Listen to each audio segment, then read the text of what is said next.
I don't see Dave here. I hope he's okay.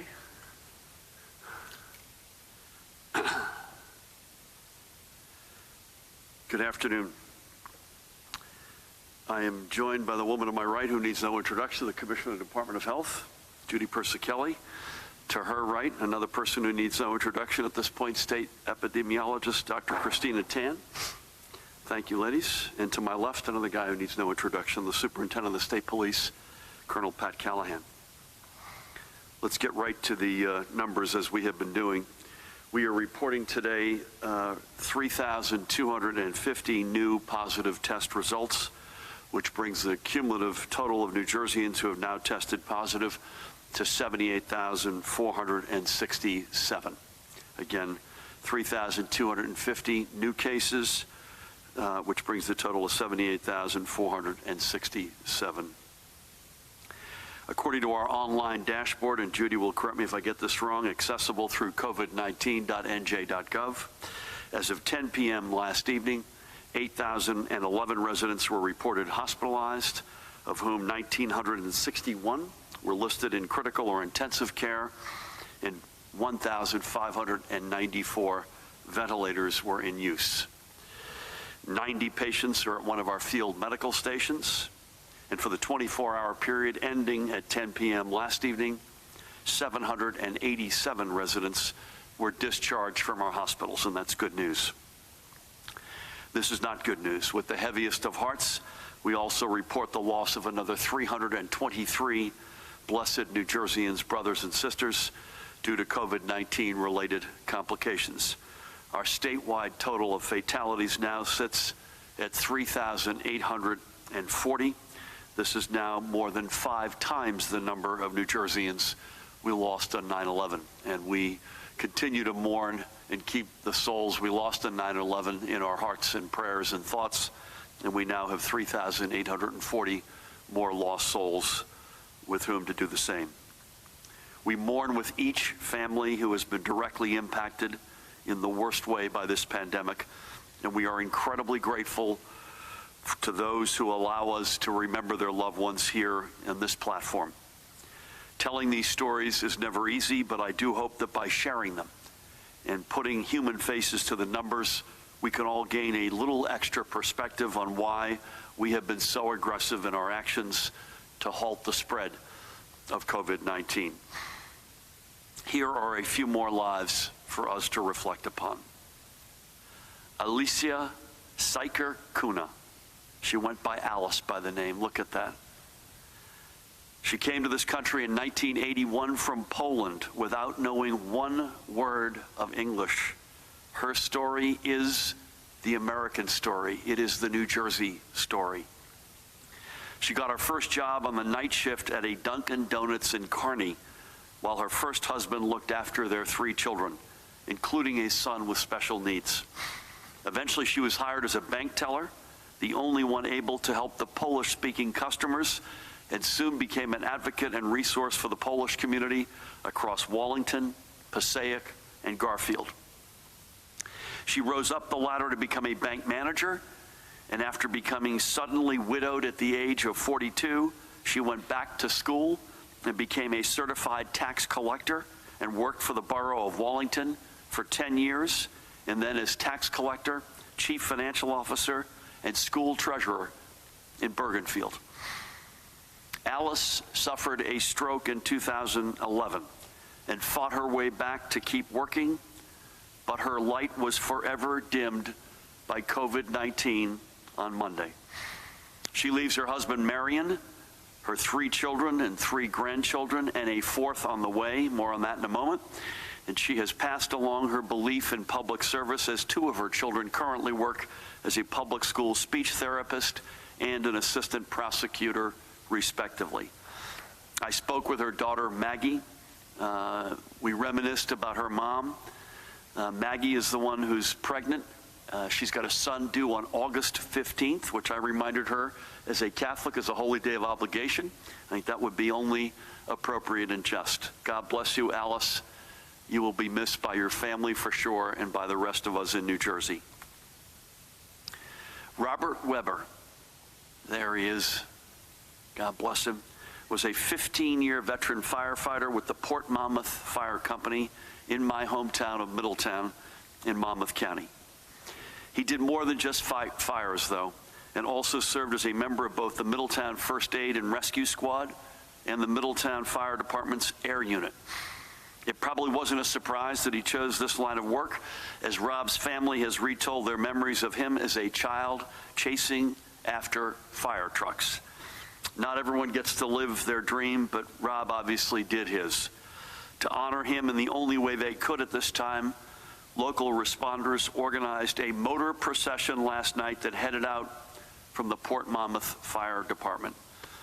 To his wife, Danielle, with whom I spoke this morning, and needless to say, she is incredibly brokenhearted, and the entire Weber family and the Middletown firefighting family and the broader Middletown family, of which I am a member. I thank Robert for his service to his community. His soul and memories are in our thoughts and prayers. We will not forget him. And here is Quentin Wiest, lower right. When this photo was taken last Father's Day, Quentin was only 106 years old.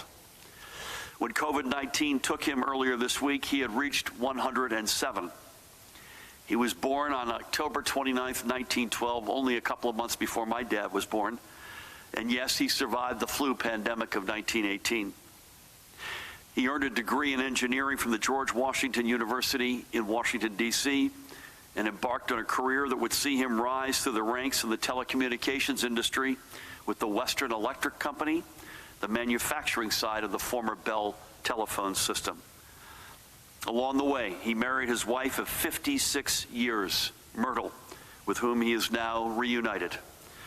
They lived all over the country but settled in Ridgewood in 1975, and he called New Jersey home for the rest of his life.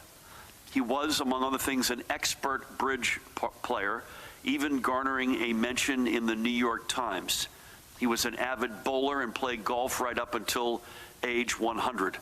I suspect he would not have been happy with the fact that we have our golf courses shut had he been still playing. He volunteered for the Red Cross and in a local nursing home. He is survived by his and Myrtle's 3 children, daughters Myrtle Ann Castover of Pompton Lakes, Paula K. Wiest of Manhattan, and son Quentin Wiest of Ridgewood. I spoke with Quentin earlier today and talked about his dad, and pretty extraordinary at all levels. His dad also leaves 5 grandchildren and 2 great-grandchildren, with another on the way who is undoubtedly going to learn some great stories. Young Quentin, that's him in this photo, with his own son Quentin and his sons Theodore, so 4 generations of Wiests in that photo. Young Quentin, with whom I spoke, shared this summation, and I quote him: "When it came to life, he left nothing on the table. A remarkable life and a remarkable man." Amen. Just coming in here, I learned that, I read that my friend Benji Wimberly, assemblyman from Patterson's cousin, passed, and I put 2 and 2 together and realized it was Councilwoman Ruby Cotton's husband, Ed, who also passed. And so I spoke to Ruby on the phone just before coming over here. I want to also give her and her late husband, Ed, a shout out from us to say that his memory, and she and Benji and the whole family are in our prayers and will remain so. Every life we mourn was of a remarkable person. We've been able to only bring a few of their stories forward, but each one leaves a legacy worth celebrating and protecting. And protecting them we will by continuing to wage our war against this disease that took these tremendous people from us.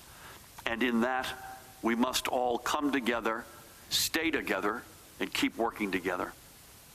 Every day I share this map, Mahan, let's get it up there, which shows how far we've come in slowing the spread of COVID-19. Again, the lighter the color of this map, the better. That means it's taking longer for the virus to spread. The darker it is, the worse it is. Just a few weeks back, the number of cases in each county were doubling within only a couple of short days, and it was deep red and dark orange. But because we, and I mean we, all of us, have been aggressive in our social distancing and making the tough decisions we've had to make to cancel public gatherings, close non-essential businesses, close our schools, and require us to all wear face coverings. And again, we all do that. We only take them off when we're speaking with you. Among all the other steps we've taken, those rates of increase have dropped dramatically. This is what we've been working toward and what we must keep doing. I know it's hard. I know it's not fun. I know it's going to be for a few more weeks at least. If you want to be mad at me or find someone to blame, go ahead. It's on me. But my number one goal, my entire focus, is on defeating this virus and getting our state back to where we can responsibly reopen it. I gave an interview the other night, and a very dear friend of mine reached out and he said, you know, you're missing something here. You talk about you closed the state, and I quote my friend, he said, COVID-19 closed the state. You just organized it. And he's a restaurateur, and he said, ask any restaurateur how business was for the 2 weeks before we officially closed. Ask a theater owner how sales were. New York City restaurants, it was announced before New York City closed down that restaurants couldn't go over 50% capacity. And he said that there were literally zero people coming to those restaurants. And the restaurateurs laughed at this edict because they couldn't even get to 20% because people were scared literally to death. And so this is, I'm quoting my friend, 0 people would come to the restaurant tomorrow if you allowed them to go out. And his point is a very good point. We need to have confidence that we've broken the back of this virus, that we have healthcare infrastructure in place as we begin to open our state back up. That will give people the confidence to say, you know what, it's okay to get back in. It's okay to go out again. It's okay to do the things that are being allowed. And again, we will not back off of breaking the back of this virus. And again, that's the order of events here. Break the back of the virus, have a full or as close to full healthcare recovery as possible, and only on the back of that can we have the economic recovery that we all so desperately want, including yours truly. I take solace and guidance in the words of one of my heroes, Vice President and Senator Hubert Humphrey, and I quote him, "The moral test of government is how it treats those who are in the dawn of life, the children, those who are in the twilight of life, the elderly, and those who are in the shadows of life, the sick, the needy, and the handicapped." Those are words to guide us indeed. I want to give my dear friend Lou Stellato a shout out. He and I are co-chairs of the Hubert Humphrey fan club in New Jersey, I think. This is a moral test for us all. The last thing we can do is relax and get complacent. If we do, then that map before us will get bright red once again. And if that happens, our healthcare system, no matter how great a job Judy and Christina and their team do, their system will be swamped and countless people will die. It's really as simple as that. We pound that infection curve down. We pound down the number of hospitalizations. We pound down the number of folks who require intensive care. And thank God, please God, we pound down the amount of fatalities. Switching gears before we turn things over to Judy. We had a good video conference with the President and Vice President and their teams yesterday, talking about how they're seeing the reopening of the American economy, and there's an enormous amount of responsibility given to governors and latitude given to governors. We are still sort of parsing through the recommendations and steps that they have put forward. I spoke privately with the President after that video call. In fact, it was the President, and it turns out the Vice President and Secretary Mnuchin were also joined us. Again, we will continue with the order of events that we have laid out and continue to take advice and the best guidance we can from best practices around the country and around the world. Today, I am proud to announce that the Attorney General's Office, through the Division of Consumer Affairs, will begin issuing temporary emergency licenses to foreign licensed physicians. In doing this, New Jersey is the first state to begin fully tapping the tremendous wealth of an international knowledge and experience to help us on our own front lines. It is entirely fitting that we're the first state to do this. This is a state where the immigrant experience is writ large in our collective history. This is a state where people from all over the world have come to build a new life and to live the American dream. Look at Alice's story if you need any examples. These are tremendous and often unheralded members of our unique, diverse, and strong New Jersey family. This family is now coming together as it has in few times before in our common history, and every member of our New Jersey family has a role to play.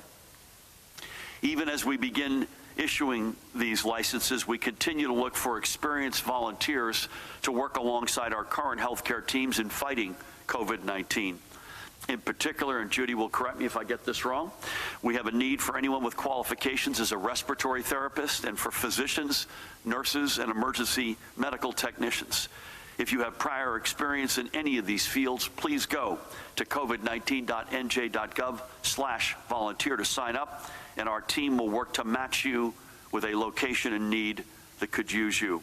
Already more than 22,000 of you have raised your hands, and many have already been sent out to help, but this Army can always use more reinforcements.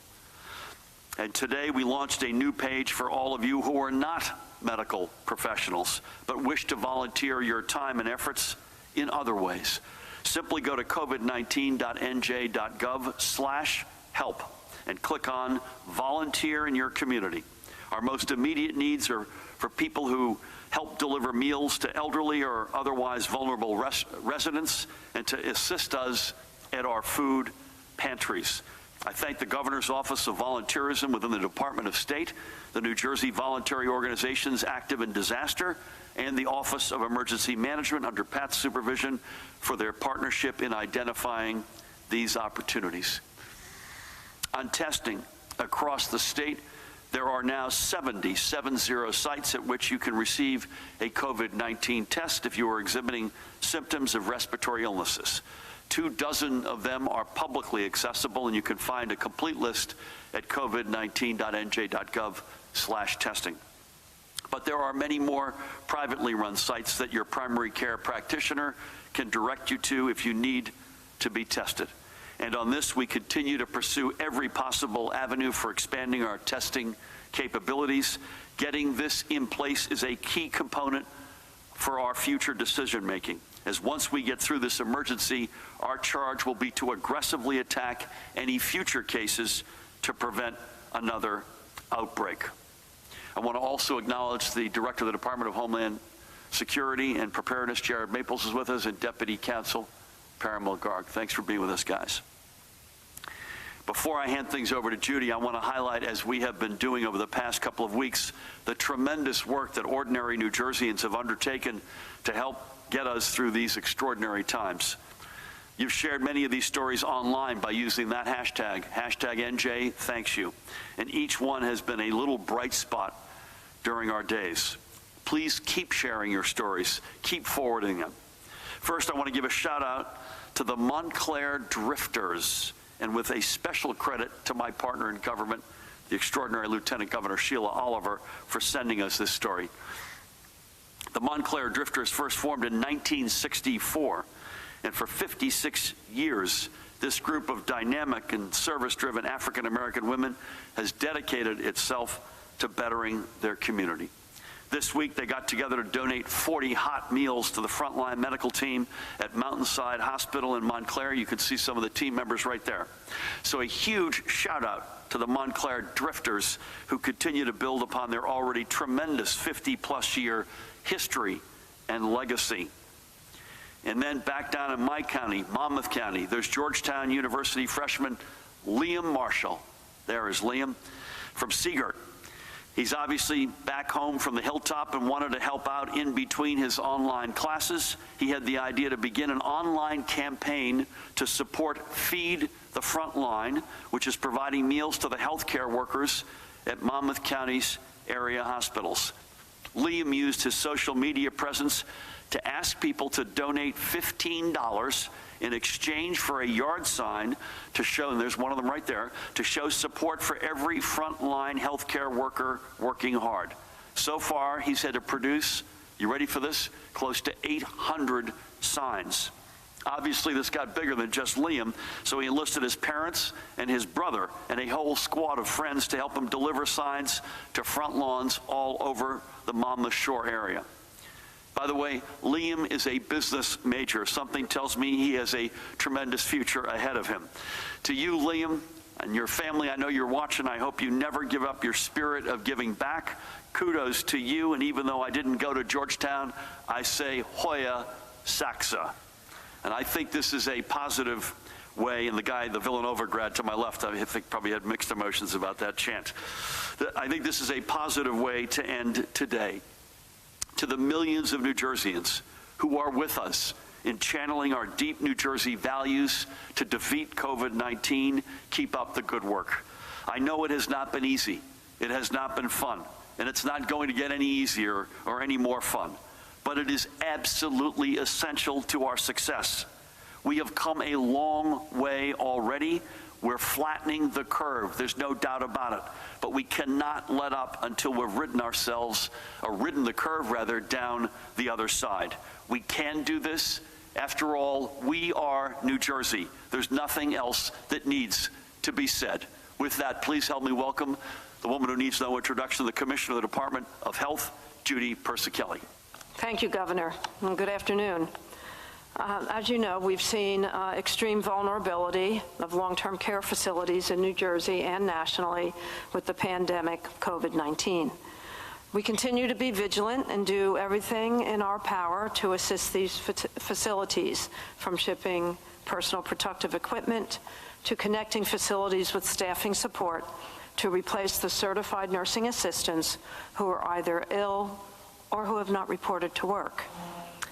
There are 384 long-term care facilities in the state reporting COVID-19 cases, for a total of 9,094 cases. Tragically, 1,530 COVID-19 deaths have been reported in these facilities.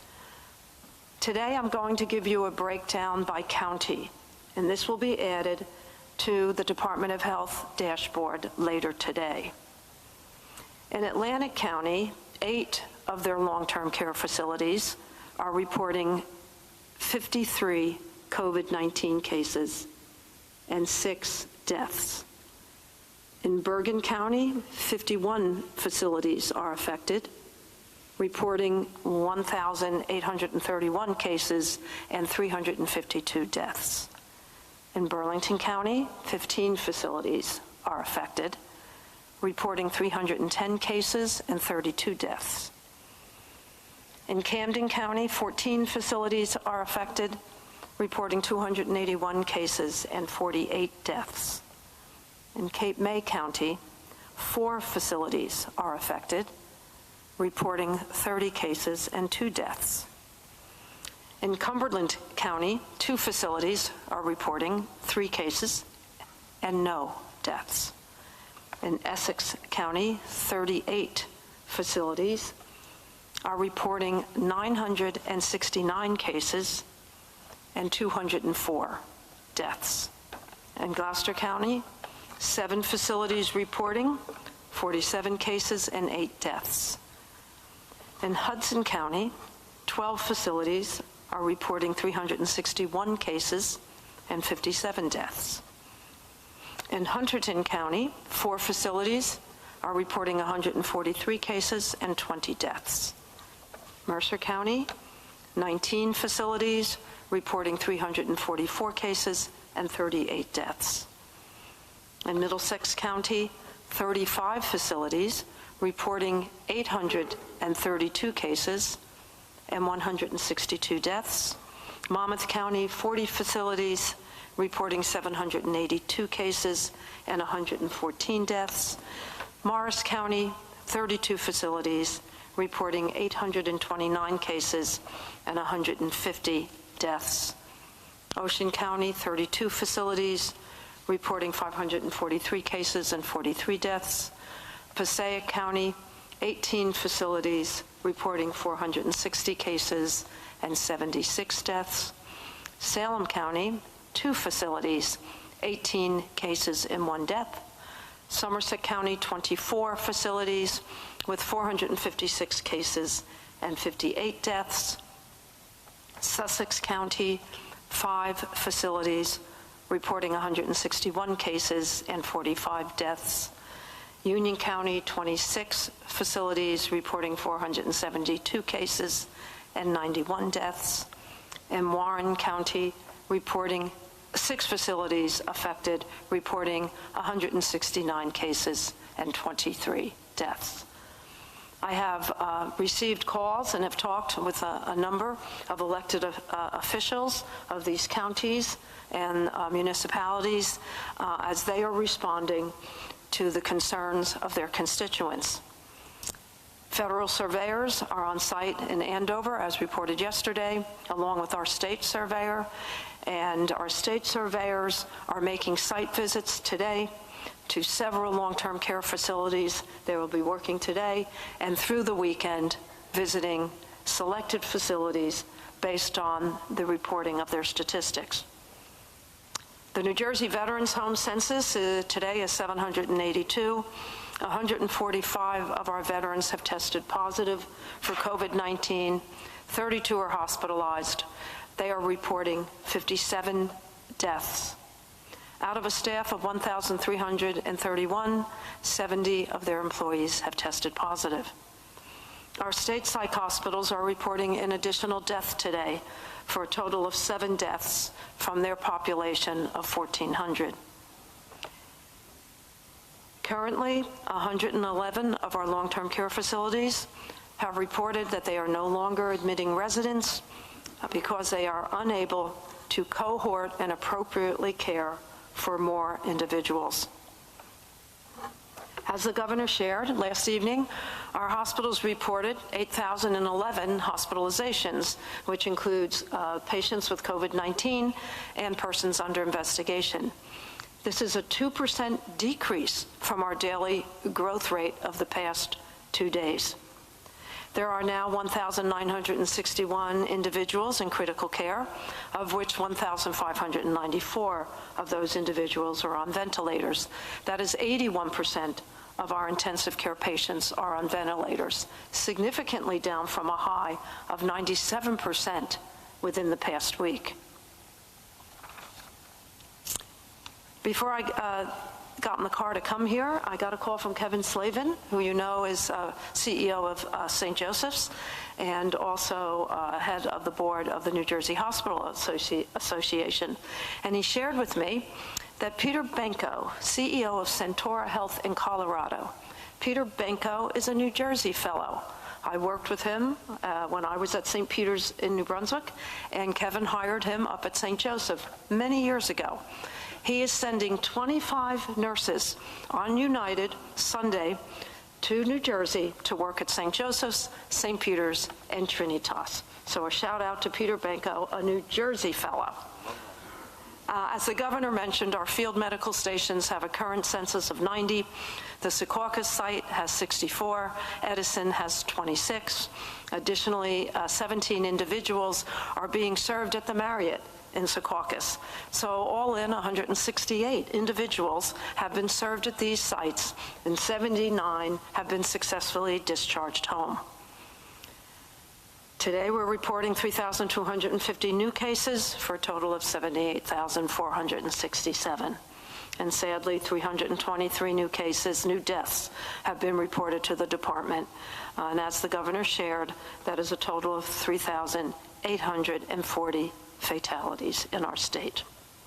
Our thoughts and prayers are with their families. According to the data from this morning of the laboratory sending us COVID-19 results, 143,450 tests have been performed, 64,468 have returned positive, for a positivity rate holding at about 44.9%. Lastly, I want to thank all of you who are staying home. I know as time goes on, it gets tougher, but the best way to protect yourselves and others are by staying home, staying safe, but staying connected. Each one of us are making a difference in helping to stop the spread of this virus. Thank you. Judy, thank you for that. I just wrote a note to myself to call Peter Benko and tell him how much we appreciate that. A couple of things. Counties, as we say every day, the top 6 remain the counties with the most amount of cases, and that really hasn't shifted in now weeks. Bergen, Essex, Hudson, Union, Passaic, and Middlesex. Secondly, on veterans, Judy, is it still the case? I don't have my veterans daily in front of me. The fatalities, God bless our veterans, period, and God bless those who have passed due to COVID-19. Is violence still at 0? Yes. So these are all fatalities in either Menlo Paramus or Menlo Park, sadly. Race and or comorbidities, do you mind just Sure. quickly hitting that? Sure. Of the 2,717 cases that we've investigated totally, 50.3% are white, 22.3% are black, 16.6% Hispanic, 5.4% Asian non-Hispanic, and 5.4% other.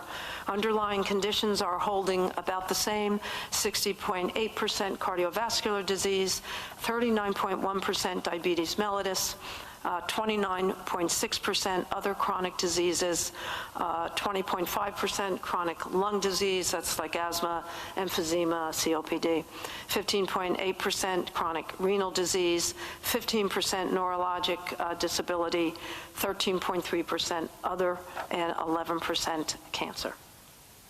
Thank you. And as we've said before, a couple things. One, we've said this, I think even yesterday or the day before, if you add up all the comorbidities, you'll get about 200%. And the reason is, of course, you've got folks with more than one condition.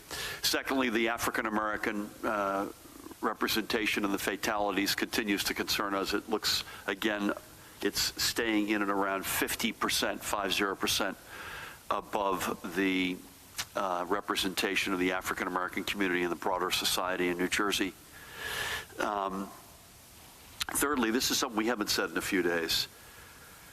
The deaths, the awful deaths that we're reporting are probably folks, Christina, who were infected, could be as long as several weeks ago at this point, right? Right. Deaths are considered a lagging indicator. A lot of times individuals become, their onset of illness is, several days, could be weeks before they actually potentially die. And the positive test results, we had a back and forth yesterday during the White House call. And Judy, I don't want to put words in your mouth. You think the labs have partly caught up, but these are probably still 5 to 7 days. Yep. Specimens taken about 5 to 7 days ago. Is that fair to say? So for everybody out there who's wondering sort of what's the timing on this, there's something, again, I'm going to go out a little bit over my skis, but I do want to reiterate this. There's nothing behind this other than the obvious point. We had the opportunity when we announced the balance of the school year, the extent to which this was going to continue to be remote learning and for how long.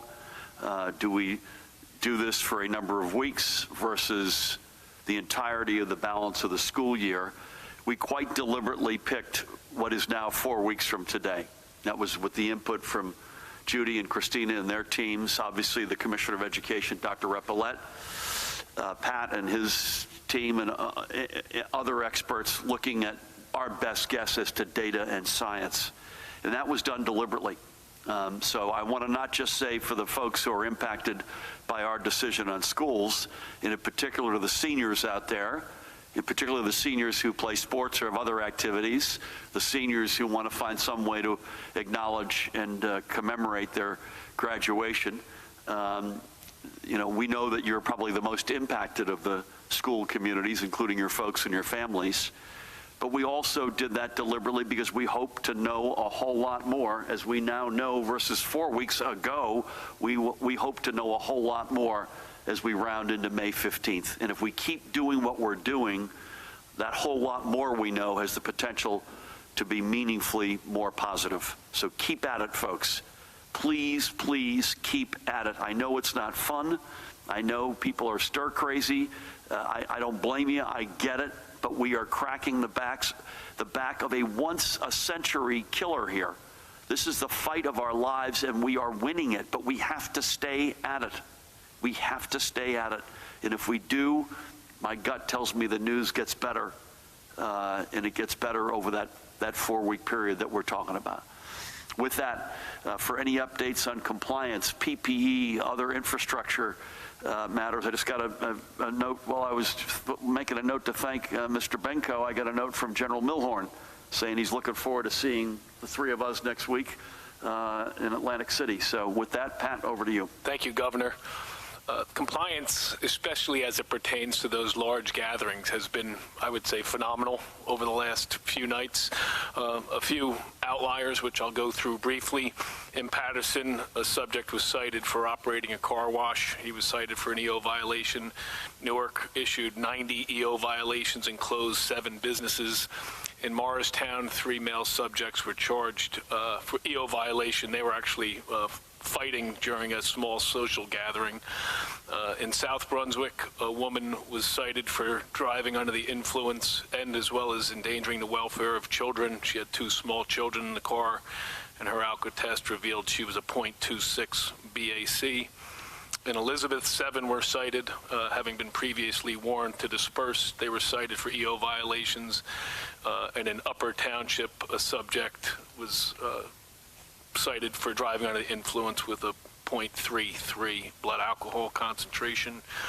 With regard to PPE, I just thought I'd note, since this began a few weeks back, that we have, as a state, ordered and or received over 53.3 million items as it pertains, mostly about PPE, but that runs from vents, hospital beds, thermometers, but mostly in the PPE world. With regards to the 2 FEMA supported sites, the one in Bergen and PNC, once today ends, they would have completed over 12,000 tests since March 20th. So it hasn't even been up and running a month just yet, and over 12,000 tests at those 2 sites alone. And lastly, with regards to the National Ambulance contract that I speak of now and again, they've just increased their hours to 24/7. In order to do that, we're bringing in an additional 75 personnel. It was really only a 6-hour gap that they weren't operating, but now they'll be able to operate 24/7. And those 100 additional ambulances, 50 basic life support and 50 advanced life support, are due to be in Jersey come Monday morning. That's it, Gov. Pat, thank you for that and for everything. Just to, before we go, we'll start with Charlie here to my right. But before we start, just to say on testing again, to repeat, I think we're number 4 in the country in terms of total tests. We're the 11th largest state population-wise, so at one level we've punched above our weight. But for moment one, we haven't had the materials and the scale in testing that we would remotely need to do a universal regime. And we're going to need something that looks a whole lot more like that before we can responsibly and with confidence. My friend, the restaurateur, forget about what I think or Judy or Pat thinks. If you're thinking, okay, do I feel I'm ready to go out and have dinner or see a movie or go to a ball game or whatever it is, you're going to want, and we understand this and we don't blame you, you're going to want to have confidence that we've got a healthcare infrastructure in place that is doing everything it can to identify any reignition of this virus, and that it's an infrastructure that can deal aggressively and quickly with any potential reignition. And that's what we are going to need. Now, there's a lot of promise with a lot of developments. Judy, you and Christina have forgotten more about this than I'll ever know. The Rutgers saliva test is one example we've been using, right? The notion of being able to not just make it easier to submit your test with a lot less reliance on healthcare workers, PPE, et cetera, but you get an answer back very quickly. That's what we need. We then need contact tracing, probably a combination of humans and technology. And we're in the stages of trying to figure out what that might look like. And then once we can track down, okay, this person has tested positive and these are the people they were in touch with, what's the the plan then? What's the quarantining? What's the isolation plan? And have that completely vetted. That will give you all and will give us the confidence that we need to begin turning that dimmer up on the light switch. It's not going to be a flip. It's going to be bringing think of that, a dimmer up on a light. And so just to say that on testing, 12,000 in those 2 sites alone. I'm not sure there are 2 sites in the country combined that have done 12,000 in the past couple of months. I'll bet you there aren't. But we're going to need that nimble, scaled, quick turnaround testing reality. And we're working hard on that, as you can imagine. That was a discussion explicitly with the White House yesterday. And I explained, when it was my part of the program, it was focused on getting federal money to help us, which is an old theme that we've been hitting, which we desperately need. And secondly, working with the White House and the administration, which we are absolutely overwhelmingly interested in doing, to actually further that reality of a testing approach in our state that will allow us, you and us, the confidence we're going to need to get that dimmer on the light switch back up again. With that, Charlie. Good afternoon, Governor. I've been asked to pass along. Brendan's got the mic. I just don't want to make sure we've got no required dental work by the mic distance there today. Thank you. Thank you. I've been asked to pass along a few questions from the Associated Press for you, Governor. What is your reaction to the reopening booklet issued by the White House? Is there anything in it you're pushing back on, and if so, why? And how close is New Jersey to starting phase 1? And do you want me to let you answer those? No, keep yours as well, if you could. These are my questions. Yep. Wanted to ask for some clarification on your order, EO 122, about essential versus non-essential construction. I know in New Brunswick we've got some developers of private expensive housing that are moving forward using item 2G as a loophole, which says that any construction involving a unit where there's a lease for somebody to occupy it can continue. So they're saying, even though it's a huge building, they say we have a few leases, so we want to keep going, and the city has allowed that to go on. Wanted to ask for your clarification on whether that was your intent for those types of projects to be essential. And how about the SRL pipeline? That has been self-described as a transmission redundancy project. How on earth can that be essential if it's redundant? Also wanted to ask for your statement on the bill you signed for giving civil and criminal immunity to certain healthcare professionals and facilities, and what's your response to the people who voted against that, and the concerns that have been raised about that, and what would you say to families who are concerned that their loved ones may be victims of malpractice, and they would lose their ability to challenge that and to have legal recourse in civil and criminal court. Okay, let me begin with the AP questions. I thought it was a good discussion with the White House. We're still trying to go through the booklet. I don't have it with me.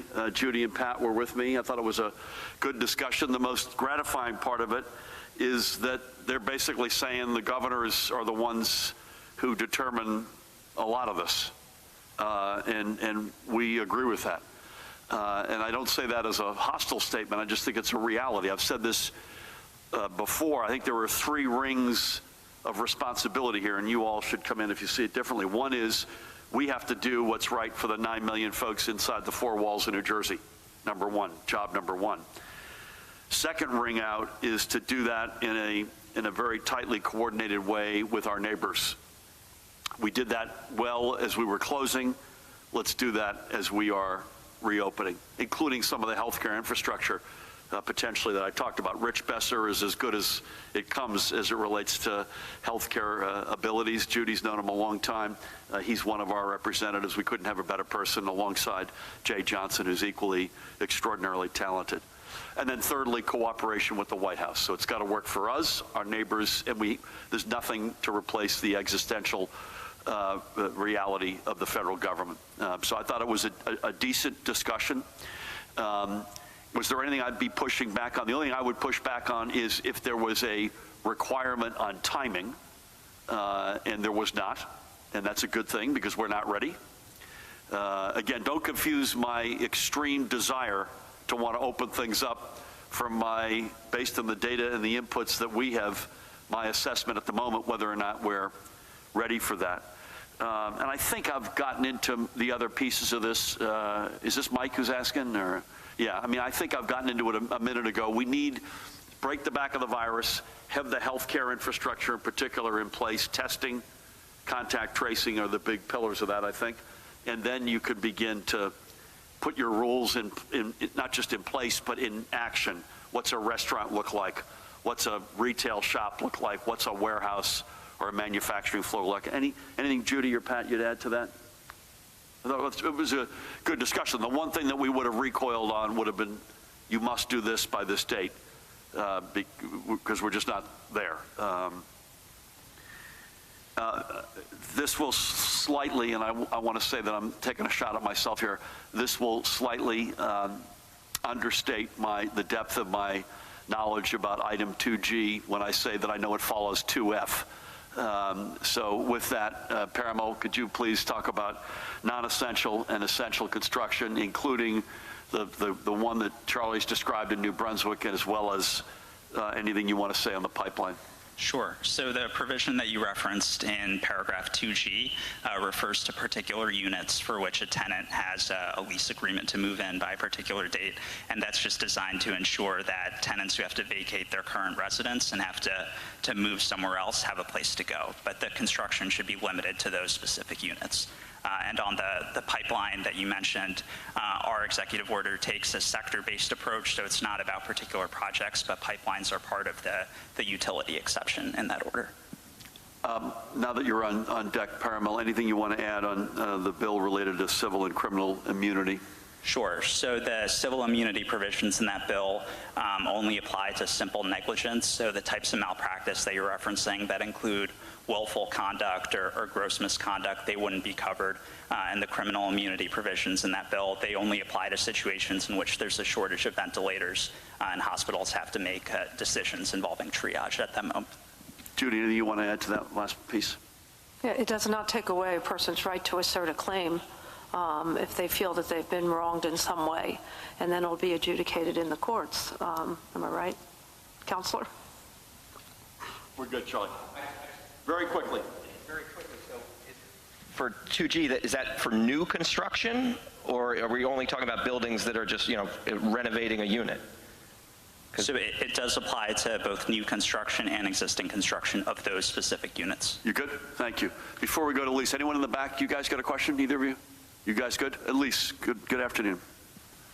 Hold on one second. Good afternoon. Did the White House say to states that they must acquire their own test kits? What did the White House say is their testing solution, and were you promised any test kits? How will New Jersey and the other states make good on this testing and tracing idea? Also, you mentioned a Secaucus Marriott. Are patients being treated there, or are workers being housed there? And a question from Tom Davis from Patch. Do you expect that when patients return to school, they'll have to wear masks? Sorry, when kids return to school? Do you expect that when students return to school, they'll have to wear masks? Okay. Thank you for those. On testing, I don't know that there was a big discussion as to who's getting what in terms of testing. I do know this, that we are in constant communication with the White House on trying to work with them to get the right testing infrastructure and regime in place. Do you recall any discussion as to either of you? No. So I don't have a lot of clarity in terms of, we okay here on the, there we go. I think there we are. So I don't, all I can say is we are aggressively taking the lead on that and hoping to do that in some concert the depth of that concert, I can't tell you yet because it's not knowable yet, but I want to do that as much as possible with the White House and with the federal government. And I've mentioned one example, Elise, a lot, but it's the sort of, in Judy and Christine and their teams doing a lot of tire kicking with the Rutgers saliva test is the one example that I think we've talked about most. And we will make sure that that is in, I will tell you this definitively, regardless of how we do it or where we get them, we will not be reopening unless there's confidence by the group of us up here and our teams that we have got a testing regime in place that meets the standards that we're going to need and a contact tracing regime in place that meets the standards that we're going to need. I'm going to skip to the last one and give you my personal opinion, and then I'll defer to the experts on both what's going to go on in Secaucus and masks. But I would bet the answer is yes, that we will be masked when kids go back to school. That would be my personal guess. But so. Judy, over to you. Yeah. Do you want to talk about that and or Secaucus? I'll talk about Secaucus. That's for individuals that are in convalescent care, for instance, need very little actual care but need to sit out a quarantine period of time and cannot return to their homes. If they have one, it could be for homeless as well. And additionally, there's room set aside for healthcare workers who are doing, shift upon shifts and want to crash for a while, or want to, if they've tested positive and are in quarantine and do not want to sit out that quarantine at home or isolation at home. So it's for both, but no actual care. Sorry. I'm sorry. No, please. Yeah, that's it. Good. I've given you a personal opinion on the kids wearing masks, but that would be my guess, and that's an opinion, not a mandate. Secondly, again, I repeat something I said earlier. We have deliberately bought ourselves another window of 4 weeks. So that's my answer today based on what we all know today, but let's see what that looks like when we make any other decisions. But again, schools are remote learning at least until May 15th.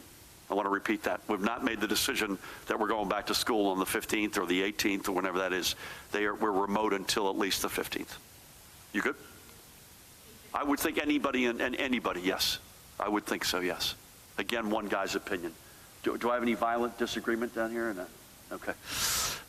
Thank you. Sir, in the back, do you have one? Hold on. I haven't missed anybody here, right? You guys are good?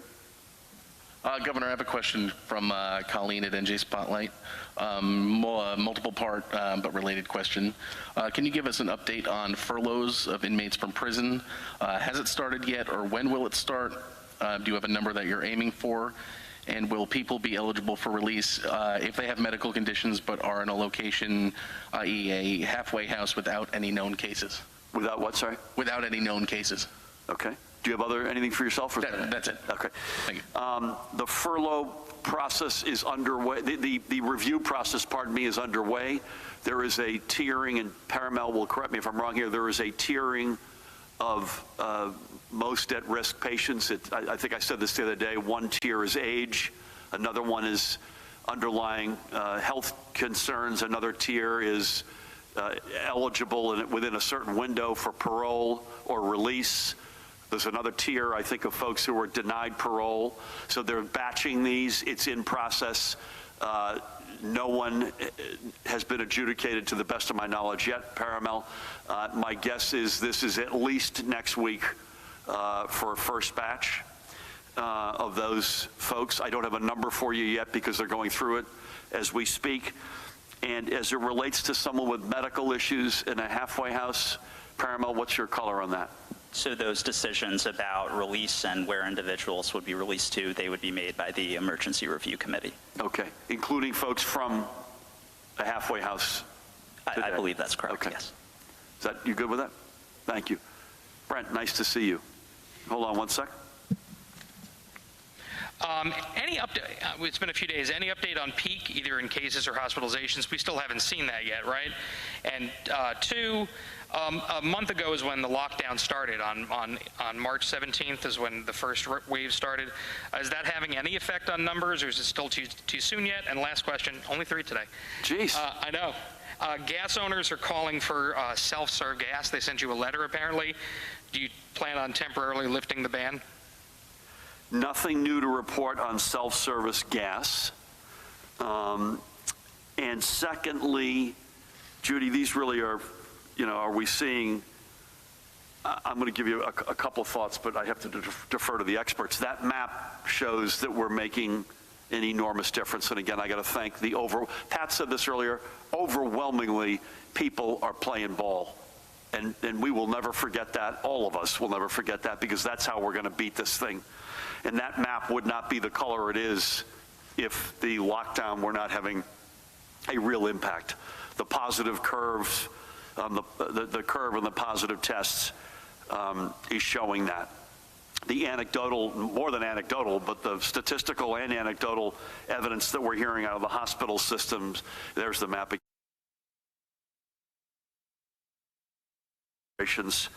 And again, my only comment on peak, this is within our control, folks.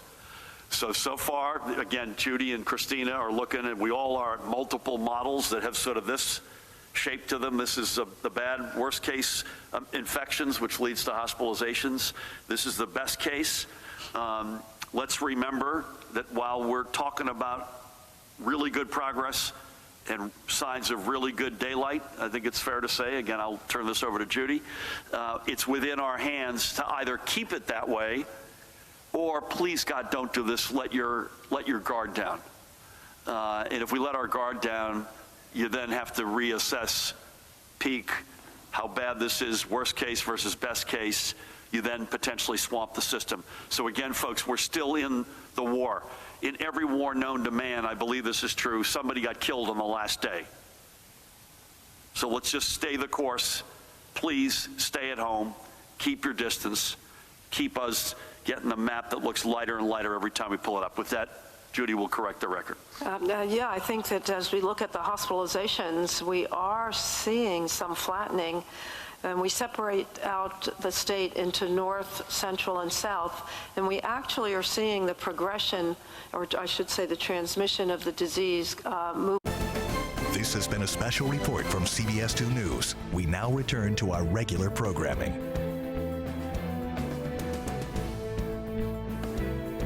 So we're optimistically hopeful. Cautiously optimistically. Nothing new on peak, and why nothing on self-serve gas? Although I really like having my gas pump. You got to be. This is. Nothing new on peak numbers, and two, why no decision on gas? Even though I like having my gas pumped. I appreciate that. Just good because I've got nothing new on it. I think, Judy, let me ask you a question. Cautiously optimistic. It's still in our control, folks, to either keep it optimistic or, please God, don't let your guard down. And when you look at the models that you look and I look and we all look at it, we're sort of in I would define the peak not as a day in time right now, but a period of time. And it feels like we're still in the thick of it. So I've said the other day, tell me if you disagree with, April is going to be our toughest period, assuming we keep doing what we're doing. May will be somewhat better. We just don't know how much better. Please God, again, if you keep doing what you're doing. And then, we're hoping that we can have the healthcare infrastructure in place and that we can begin to responsibly begin to open things up in the warm months. Is that?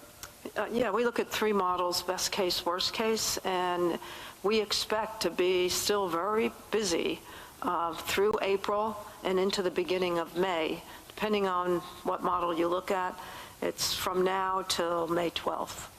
And that changes every day, but we're cautiously optimistic and hopefully optimistic that we're leveling off, but we still expect it to be pretty high.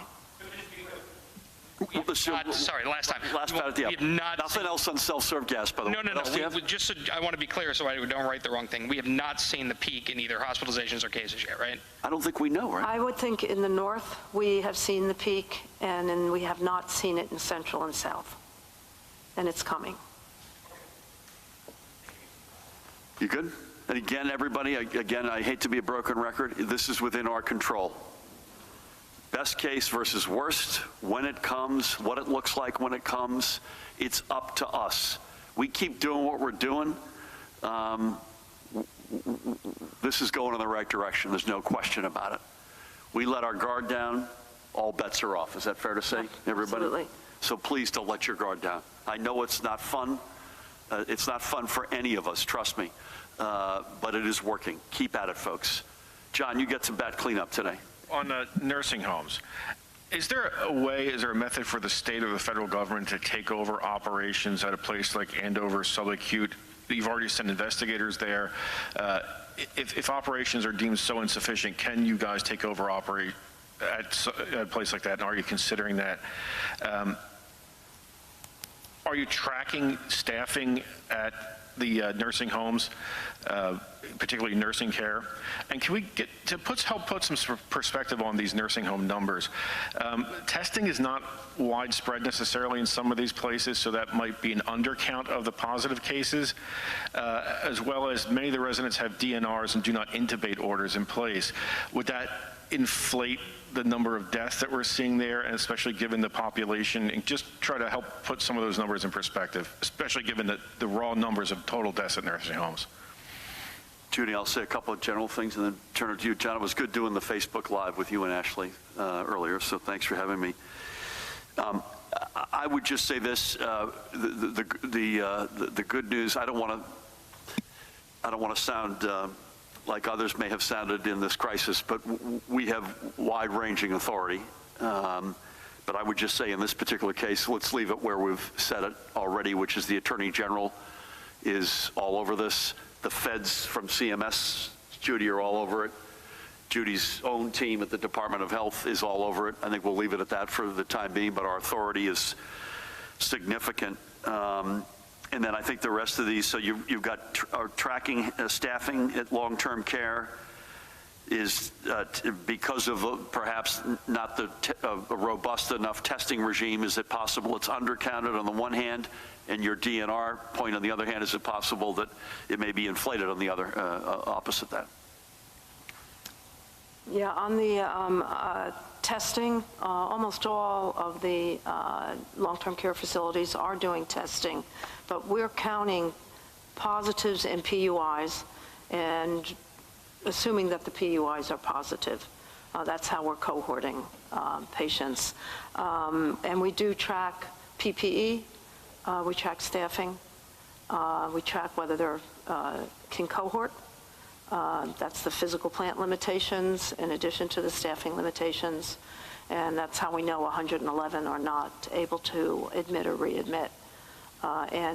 We expect them to call us if they are having staffing shortages that do not allow them to take care of the activities of daily living, first and foremost of the residents that are there, and that's feeding and bathing and changing and making sure that the basic needs are taken care of. We're sending in names and leads from our volunteer portal.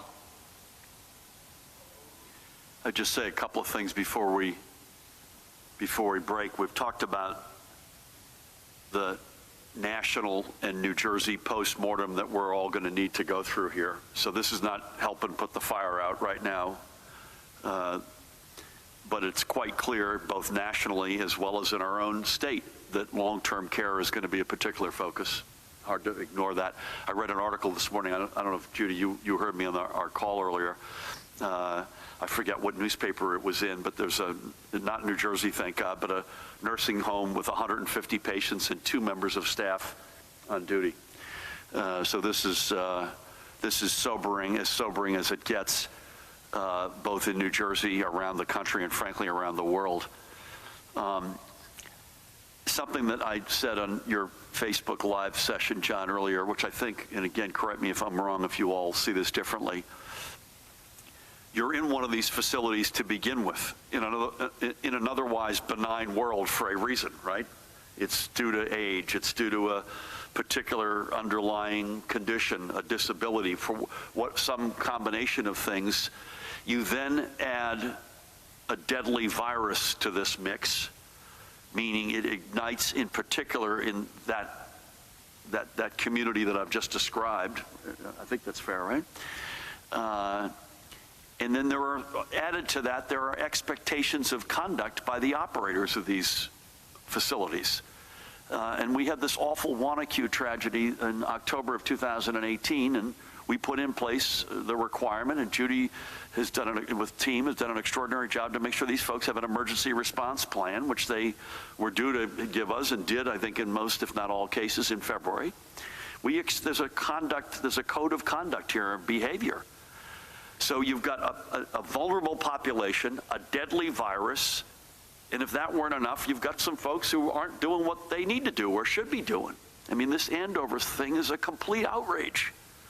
And so folks out there have loved ones and they're upset about this. We don't blame you. And we're taking it, we got the feds, the Attorney General, your team and inspectors are up there. And to other actors out there, they better be listening to this. We expect them to adhere to the code of conduct that you have signed on to. And we expect it's certainly in the midst of an enormous healthcare crisis like this, we expect that is a minimum standard of care, communication, etc. And by the way, we don't hold this against the workers, by the way. Who could blame the workers who are sick, trying to not infect others, heroically trying to go in wave after wave? It's the operators in particular. We expect a standard of care here, and we will not relent on that. So with that, thank you, Commissioner Judy Persicelli, Dr. Christina Tan, State Epidemiologist, thank you. Colonel Pat Callahan, Superintendent, Jared, Paramel, the whole team. A couple of housekeeping matters. We'll all put our masks on as we do. You'll forgive us here. This literally happened to me earlier today. I will show you exactly what I tried to do in my office, so I've now made a fool of myself in public after I had done it in my office earlier. We will be with you tomorrow in this same room, Mahan, at 1 p.m. We will likely, again, as we have the past few Sundays, communicate with you electronically, quote unquote, by paper on Sunday, unless there is a reason to be with you either telephonically or in person, in which case we'll make that decision. I'll probably make that myself. Monday, we have a White House VTC, and therefore we'll gather at 2 p.m. in this room on Monday. We may be a little bit moving things around Tuesday and Wednesday. I think Tuesday we're looking at potentially visiting the Atlantic City Field Medical Station. That may impact our timing. I think we want to also look at some of the work that's been done, not just the Field Medical Station, but some of the work that's been done in places like Newbridge or in East Orange, where there's been opening up of wings and or capacity at existing healthcare facilities. So bear with us. We may be a little bit on the move next week, more than we have the past couple. God bless you all, folks. Keep doing what you're doing. It is working. Stay at it. Don't relent. We know it's not fun, but it is working. And together, as one New Jersey family, we will win this war, we will beat this virus, and we will be together again. Bless you all.